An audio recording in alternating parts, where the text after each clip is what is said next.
Son nom rigolo a longtemps fait sourire, sa dégaine d'affreux joujou complétant le tableau. Jusqu'au jour où, pour l'Italie, il est devenu un mauvais souvenir. Depuis 1 an et demi, Simone Zaza tente de faire oublier ce maudit 2 juillet 2016, jour où son penalty raté, de façon peu académique, contre l'Allemagne en quart de finale de l'Euro, avait participé à l'élimination de son équipe, 1-1, 6-5. En quittant son pays, pour mieux se reconstruire, l'ancien paria est en train de réussir son pari. 1 an après sa dernière apparition, le joueur de Valence, 26 ans, a été rappelé par Gianpiero Ventura en sélection. Pour endosser cette fois, le costume de sauveur de la nation? Pas impossible.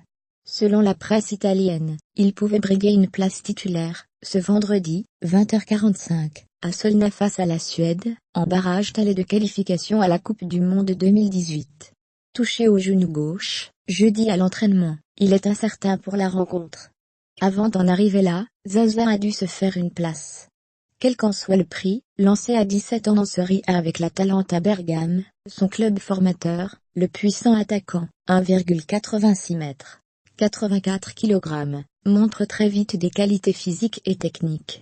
Il est comme Christian Vieri, il fait les mêmes mouvements, il est aussi gaucher, et a le but dans le sang, comparait son entraîneur de l'époque, Luigi Del Nori, en 2008.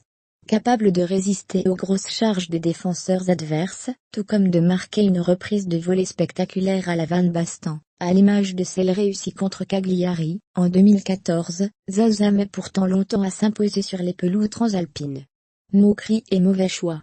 Recruté par la Sampdoria en 2010, il est prêté à plusieurs reprises. À Ascoli, en Serie B, le jeune homme marque 18 buts en 2012 à 2013. Des performances qui attirent l'attention.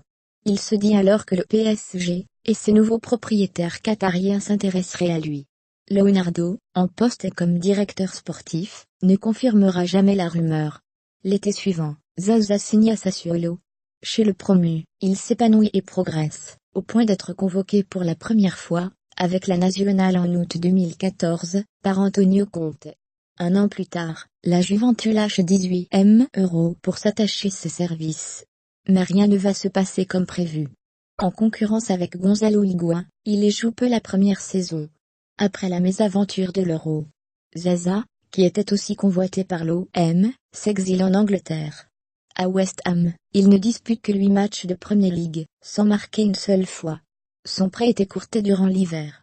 Rapidement, j'ai vu que je ne me sentais pas bien là-bas, à cause de l'environnement, la culture, la nourriture et l'équipe, expliquera-t-il plus tard. C'est 99% de ma faute, je n'ai pas su m'adapter. Simone Zaza s'entend à merveille, avec Rodrigo Morno et Gonçalo Guedes à Valence. AFP, Simone Zaza s'entend à merveille, avec Rodrigo Morno et Gonçalo Guedes à Valence. AFP, tout a été négatif dans ma vie après ce penalty. Valence tente un coup, en le récupérant dès le mois de janvier. Immédiatement, l'Italien se sent à l'aise en Espagne. Ses performances s'en ressentent. Cet été, le club décide de lever l'option d'achat, 16 millions d'euros, et d'en faire son attaquant titulaire. Résultat, Zaza est aujourd'hui le deuxième meilleur buteur de Liga, 9 réalisations, derrière Lionel Messi. Élu meilleur joueur du mois de septembre, le numéro 9 au crâne rasé, a beau s'écharper parfois avec son entraîneur, Marcelino, ça ne l'empêche pas de garder sa confiance. Si vous voulez des joueurs de caractère, vous devez savoir comment le gérer et les accepter, a expliqué le technicien, qui ne tient pas rigueur à son protégé pour ses sautes d'humeur. Grâce à lui, Valence talonne le Barça au classement. Refermera-t-il sa blessure avec la sélection? Tout a été négatif dans ma vie après ce penalty, confiait-il en octobre. J'ai été incapable de réagir. C'est le pire moment de ma carrière. Sa blessure à l'entraînement pourrait néanmoins retarder son retour en grâce auprès des tifosi, et plomber son club après la trêve internationale.